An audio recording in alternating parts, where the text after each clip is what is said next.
I was 8 months pregnant when my husband touched my stomach and said, "She'll understand one day." Then I found the name he had already chosen, and it wasn't for our daughter. I was packing my hospital bag when I realized my husband had already decided who our baby was supposed to be. Not with me. Not for her. For his past. I was sitting on the nursery floor, folding tiny clothes, when Matt stood in the doorway and said, "Don't fight me on this." I looked up at him confused. "Fight you on what?" He rubbed his face like I was already being difficult. The name. My stomach tightened. We had been talking about baby names for weeks, but nothing felt normal anymore. Every name I suggested got a quiet nod, then silence. Nora. Jane. Sarah. Simple names.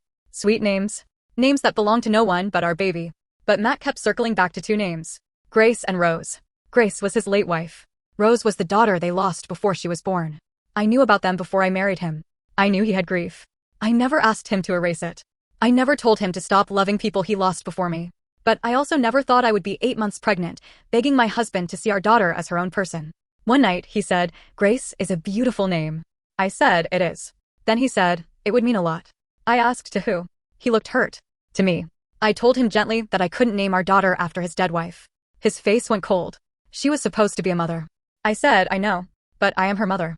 That was the first time he looked at me like I had stolen something. After that, his family got involved. His sister called and said, "It's just a name. It would help him heal." I snapped and said, "Then why does everyone care so much?" His mother came over with a yellow baby blanket and whispered, "Grace would have loved this." Matt said nothing. He just stood there while my unborn daughter was compared to someone else's dream. Then I found the paper. I was looking for the crib receipt in his desk when I saw a photo of Grace. Under it was a folded birth announcement. My hands were shaking before I even opened it. It said, "Our miracle has arrived. Welcome to the world, Grace Rose." Grace Rose. His dead wife. His dead baby. My living daughter. When Matt came home, I showed it to him and asked, "Were you going to wait until I was in labor to push this on me?"